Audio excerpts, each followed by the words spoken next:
Hi, everybody! Happy Birthday Friday! It's just me today.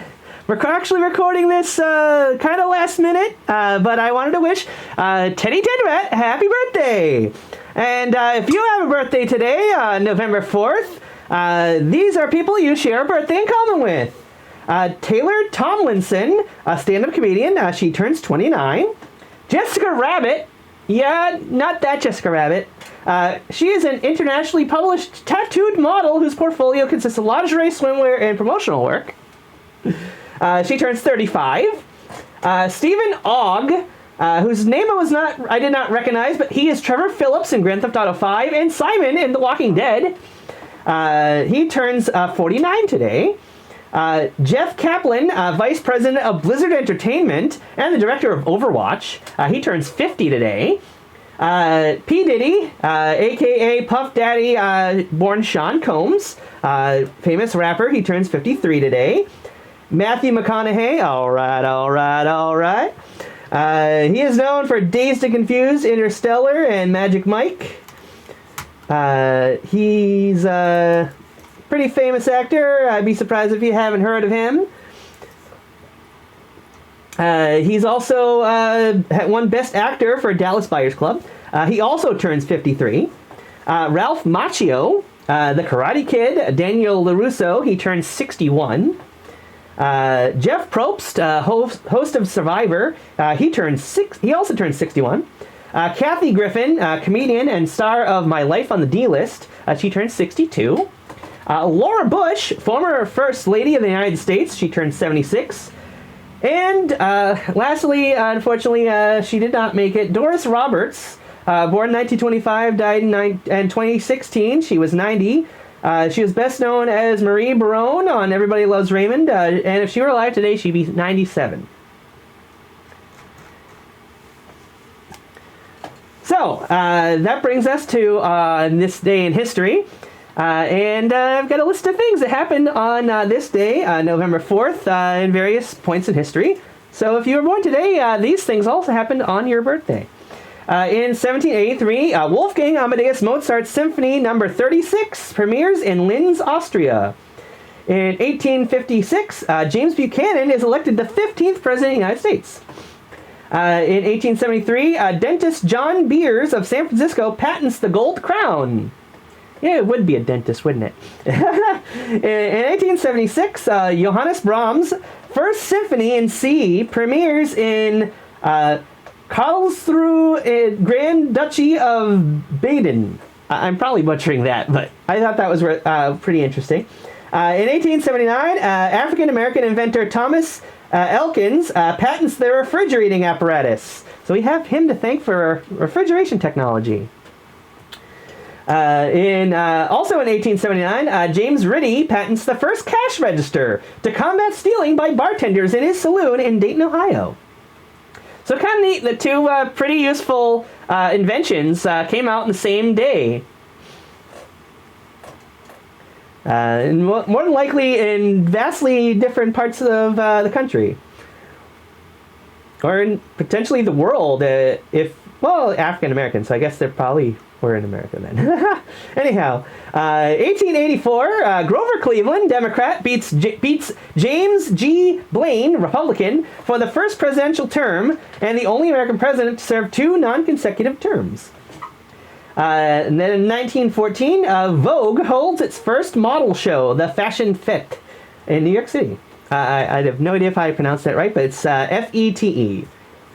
Anyway, in 1922, Howard Carter discovers the intact tomb of Pharaoh Tutankhamun in Egypt. In 1924, Calvin Coolidge is elected to full term as the President of the United States, defeating Democrat candidate John W. Davis. There's a lot of presidential election stuff that happens on your birthday. Anyhow, in 1929, Richard E. Byrd, Lawrence McKinley Gould, and their polar expedition team began a 2.5-month, 15,000-mile dog sled journey into the Queen Maud Mountains, the first exploration of the interior of Antarctica. Yeah, that's something else. Then in 1939, the first air-conditioned automobile, a Packard, is exhibited in Chicago, Illinois. So we had refrigeration technology, and then we had air conditioning in a car. Kind of neat that it happened the same day, with a large gap in years, of course. Then in 1948, American humorist Will Rogers is commemorated by U.S. Postage Service on a 3-cent stamp. Man, anybody remember stamps? Anybody remember when stamps were single digits? I sure don't. Well, other than, collecting old stamps and stuff. Also in 1948, American-born British poet T.S. Eliot wins a Nobel Prize for Literature. Then in 1952, Republican candidate Dwight D. Eisenhower is elected President of the United States, defeating Democrat candidate Adlai Stevenson. In 1960, Mary Leakey and Louis Leakey discovered the first Homo habilis jaw fragments, OH7, at Olduvai Gorge, Tanzania. In 1961, American folk singer-songwriter Bob Dylan makes his Carnegie Hall, New York City debut. Tickets priced at $2. I don't know if that's still considered a lot of money back then. Right? 1960s, I guess maybe that was a decent amount to pay for a music concert. But gee, imagine getting to go see a concert for $2 these days. That'd be something else. I don't think these music artists would be making a whole lot of money. Then in 1963, John Lennon utters his infamous line at a Royal Variety performance. Will the people in the cheaper seats clap your hands, and for the rest of you, if you'll just rattle your jewelry, in London.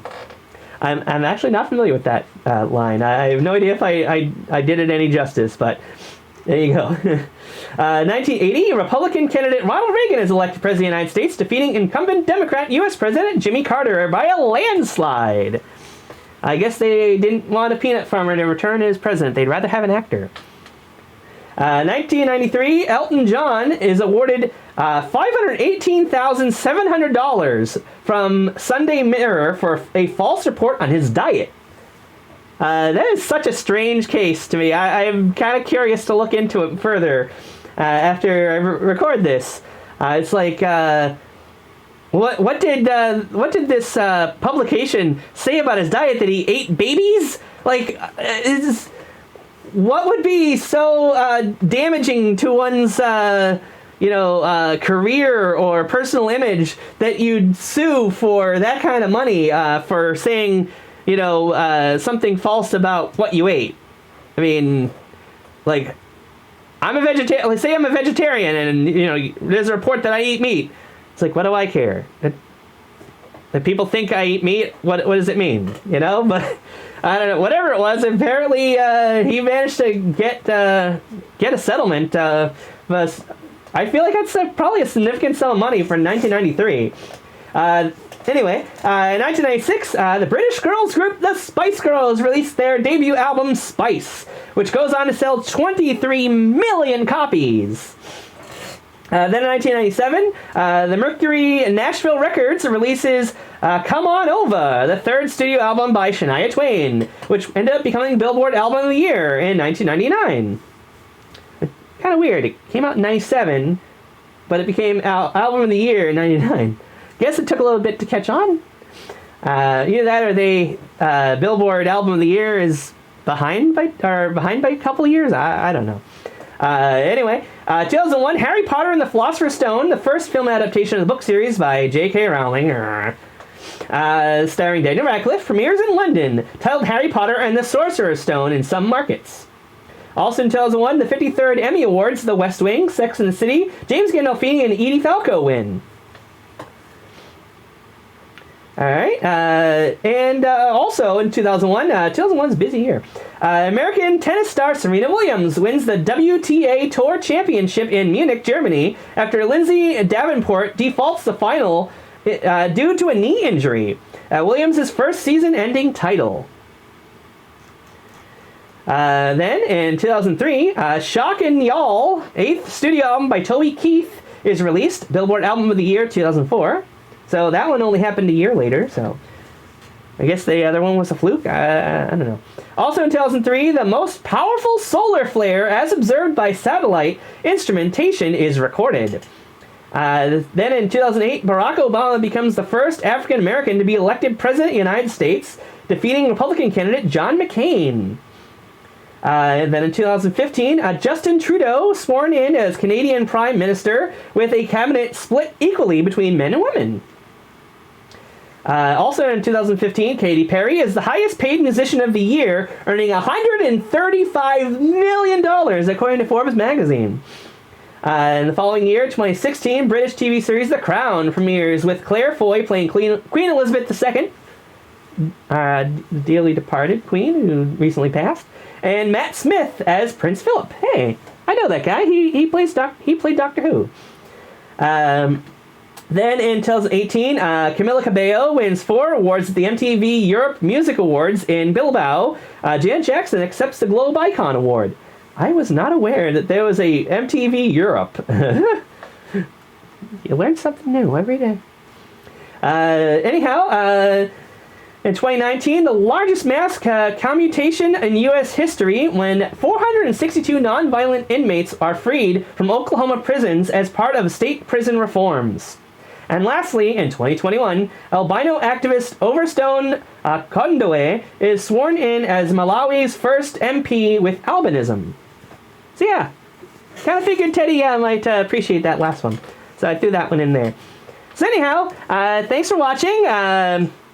So again, sorry Azurine wasn't here, but she said to me, if you don't need me in the video, it's okay. You don't have to, squeeze me into every one of them. And she's currently sleeping as I'm recording this really late at night to be posted in the morning, tomorrow afternoon, or later today, I guess at this point, since it's past midnight.